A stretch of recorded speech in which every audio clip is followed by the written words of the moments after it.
జిల్లాలోని ప్రజలు ఎదుర్కొంటున్న సమస్యల పరిష్కారం కోసం ప్రతి సోమవారం కలెక్టర్ కార్యాలయంలో నిర్వహించే కలెక్టర్ గ్రీవెన్స్ కు ఫిర్యాదుదారులు పెద్ద సంఖ్యలో హాజరయ్యారు. గ్రీవెన్స్ కు హాజరైన ఫిర్యాదుదారుల నుండి జిల్లా కలెక్టర్ నాగలక్ష్మి స్వయంగా అర్జీలు స్వీకరించి అర్జీలోని సమస్యలను సత్వరమే పరిష్కరించేలా చర్యలు తీసుకోవాలని సంబంధిత శాఖల అధికారులను ఆమె ఆదేశించారు. అనంతరం గ్రీవెన్స్ కు హాజరైన ఫిర్యాదుదారులు తాము ఎదుర్కొంటున్న సమస్యలు, ఇబ్బందుల్ని మీడియాకి వివరించి ఆవేదన వ్యక్తం చేశారు.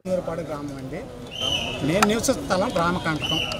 పూర్వీకుల నుండి 4 తరాలు 100 సంవత్సరాల పైన నుంచి మేము నివసిస్తున్నాం. అందులో ఊరు ఏర్పాటు కాడ నుంచి ఇంటి పన్ను, కరెంటు బిల్లు కూడా కలవ మాకు.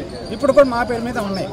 ఇలాంటి స్థలాన్ని 8 లక్షలకు కబ్జా చేయాలని గ్రామ పంచాయతీ అధికారులు ప్లస్ ఎంఆర్ఓ వీళ్ళకి సపోర్టింగ్ పోలీసులు, మళ్ళీ వీళ్ళకి అథారిటీగా రాజకీయ పలుకుబడి, ఇలాంటి సందర్భాన్ని కోర్టు తీర్పు ఇచ్చిన దాన్ని, కోర్టు తీర్పులో ఉన్న దాన్ని 2006, 2012 కోర్టు తీర్పిచ్చిన నా స్థలం బజారు లేదు, నా స్థలం ఉందని ఆ స్థలాన్ని బజార్ని అడ్డబెట్టుకొని ఆ స్థలాన్ని కబ్జా చేయడానికి ఈ విధంగా పూర్తిగా ఉన్న రామకంటకం సంబంధించిన సంబంధం లేదు. దాంట్లోది 80 అడుగుల పారి గొడవను పూర్తిగా పడేసి ఇల్లుని డ్యామేజ్ చేశారు.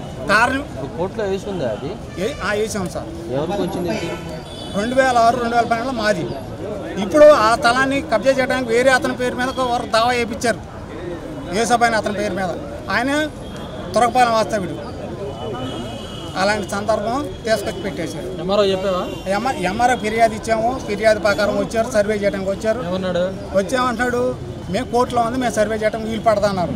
కోర్టులో ఉండగా 80 పారీ గోడని 80 అడుగుల పారీ గోడని ఎలా పాడేశారు అని క్వశ్చన్ వేసినందుకు పిల్లకాడ సొక్కపడుకుని కొట్టిన ఎస్ఐ సదాశివరావు. ఆ కంప్లైంట్ కలెక్టర్ గారు ఆదేశాలు ఏంది? స్టేషన్పై అధికారి ఎవరు? సిఐ ఉండగా ఎస్ఐకి సంబంధం ఏంది అంటే సమాధానం చెప్పలేని ఎంఆర్ఓ. కొట్టింది ఎవరు? ఎస్ఐ. నేను కొట్టమనలేదు అంటాడు ఎంఆర్ఓ. నేను పట్టుకోమనలేదు అంటాడు ఎంఆర్ఓ. ఆయన చెప్పాడని నేను కొట్టుకున్నాను అంటాడు ఈయన. ఒకళ్ళ మీద ఒకళ్ళ వివాదం. మీకేం కావాలా? నాకు వాళ్ళకి పోయి వాళ్ళని ఉద్యోగాన్ని తొలగించాలి. ఏ రూల్? రెడీ అమ్మ. లక్ష్మీరాజరాజేశ్వరి వరగాన్ గ్రామంలో నా పొలం ఉంది. నాకు 3 ఎకరాలు 5.5 ఎకరం ఉంది. దాంట్లో కొంత తగ్గించారు. 3 ఎకరాల్లో తీసుకెళ్ళి పొలం దేవుడి మాన్యంలో కలిపేశారు.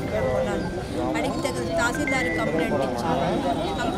ఇంతమంది కేసు స్పందన లేదు.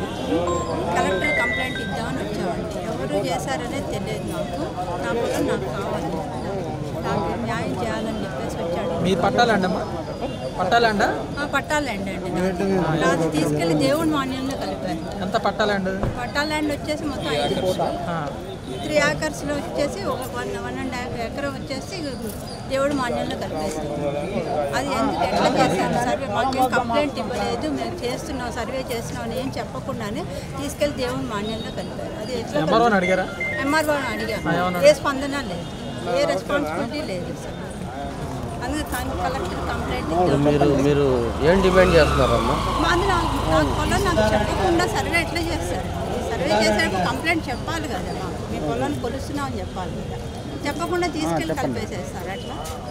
అది కరెక్ట్ కాదు కదా. మేము కంప్లైంట్ ఇద్దామని వచ్చాము. ఓకేమ్మా.